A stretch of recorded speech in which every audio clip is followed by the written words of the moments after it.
The Ventura Superior Court Self-Help Legal Access Center presents How to Answer an Unlawful Detainer Complaint.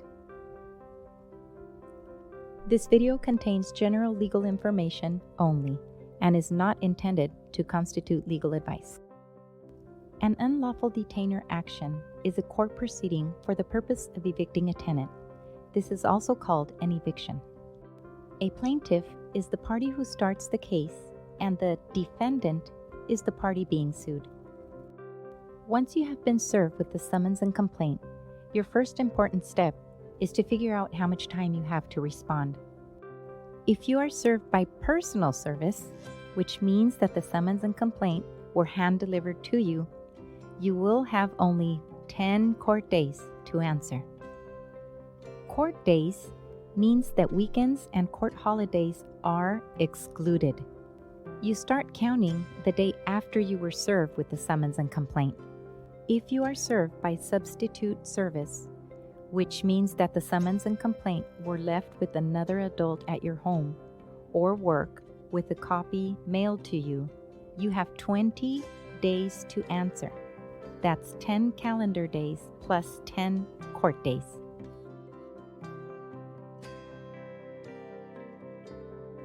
If you fail to respond by the deadline, the plaintiff can default you the following day. Default prevents you from filing your response to the complaint and allows the plaintiff to enter a judgment against you. If you miss the deadline to file an answer, you may still have time. You can still file an answer if the plaintiff hasn't requested the court enter your default yet. But do it right away because the default can be entered at any time after your deadline to file. Once you receive any notice of the summons and complaint, please contact the Self-Help Legal Access Center immediately for information on your deadline to respond. One way to respond to the summons and complaint is to file an answer. This video will provide you with information on how to complete, serve, and file the answer. Now, let's move on to completing the answer. So, what forms are you going to need? The forms you need can be found in the form packets on the court's website. The form packets also has a link for an online form preparation program that can help you complete the forms. After you create your account, the forms interview will look like this. Please note that this program does not file the forms for you. If more than one defendant is named in the complaint, they can file their answer together, or each can file a separate answer. Let's begin filling out the answer form for an unlawful detainer case. The case information needed to fill out the answer can be found on the Unlawful Detainer Complaint UD 100 you were served with. The case number, names, and titles of the parties must match the summons and complaint. The forms can be typed or handwritten with black or blue ink. We will call the top section of each court form the heading. In the heading, you will print names of all defendants filing the answer with you and mailing address and telephone number. The address you list is important, as the court and the other party will mail all notices and documents to the address you list on your answer. Print your names exactly as it appears on the complaint, unless your name is incorrect. If your name stated on the complaint is incorrect, you will print your correct name and the statement erroneously sued as, or the abbreviation ESA, then the incorrect name that was stated on the complaint. For example, if your correct name is John Smith and you are sued as Juan Smith, you will print John Smith ESA Juan Smith. Next, enter the court address of where the plaintiff filed the unlawful detainer case. This will be stated on the summons and complaint. Write the name of the plaintiff and all defendants, even those not filing the answer with you, exactly as those names appear on the complaint. Write the case number as it appears on the complaint. Make sure you include all the numbers and letters. Now you are ready to complete the answer. You will need to read each question carefully. The answer will include your claims of what statements in the complaint are true or false. It will also include your legal defenses called affirmative defenses. Affirmative defenses are laws that may protect you if you can prove them at trial.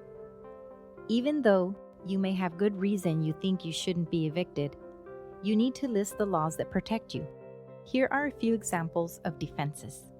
You paid the rent that the landlord is claiming is still due. You didn't pay all your rent because there was a problem with your home. For example, your roof was leaking, there were rats, peeling lead paint, etc., and your landlord wouldn't fix it.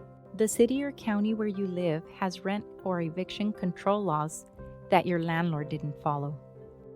You reported your landlord for code violations and they're evicting you to get back at you. Your defenses should not simply be that you cannot afford to pay rent or that you need more time to move. All of the defenses you want to raise at trial need to be included in your answer. This can be by either checking the boxes on pre-printed defenses or attaching a written statement. Once your answer is completed, all defendants filing the answer will print and sign their names twice. By signing the answer, the defendants are stating that all the statements included in the answer are true and correct under penalty of perjury. Make 2 complete copies of your answer, including all attached pages. The originals and each set of copies need to be stapled. Before you can file your answer with the court, a copy, not the original, must be served on the plaintiff or, if they are represented, their attorney. The person mailing the answer is called the server. The server will mail the answer and complete the proof of service by mail form. There are rules about who can be the server. It cannot be you nor any defendants in the case. They must be at least 18 years old. They must be a resident or employed in the county where they mailed the forms from. Give 1 copy of the answer to your server with instructions to mail out the document to the name and address listed on the summons and complaint. After your answer is mailed, the proof of service needs to be completed. The heading on the proof of service by mail is completed the same way you filled out the heading on the answer form. The body of the proof of service by mail form is completed by the server. The server will need to list the documents they mail, along with the name and address of the plaintiff or their attorney, exactly as it is listed on the summons and complaint. The server will date, print their full name, and sign the proof of service by mail form. But you're not done yet. You still need to file your answer and proof of service with the court. Make sure you bring the original and a copy of the answer and proof of service forms to the civil clerk's office. To file, each defendant will have to pay a fee or submit fee waiver forms. Even though all defendants can file the answer together, each will need their own set of fee waiver forms. Otherwise, there will be a filing fee for each defendant to file an answer. The civil clerk's office is located in room 210 on the 2nd floor of the Ventura Superior Court. Please check the court's website for fee information, hours of operation, and appointment information for the clerk's office. Now that you've filed your answer, your next step is to prepare for your trial. After the answer is filed, either party can file a request to set case for trial. Typically, it is the plaintiff who files it. Once the court receives the request to set case for trial, the trial date will be set within 20 days. The court clerk will mail the notice of trial to you at the address listed on the answer at least 10 days before the trial date. Check your mail daily for the notice of trial so you don't miss your court date. Here's an overview of the process, starting from when the unlawful detainer case is filed with the court up to the court trial and decision. Step 1. You are served with the summons and complaint. Step 2. Complete, serve, and file the answer, proof of service, and fee waiver if eligible. Step 3. Either party files a request to set case for trial. Step 4. The court sets the trial date and mails the notice of trial. Step 5. The trial and decision.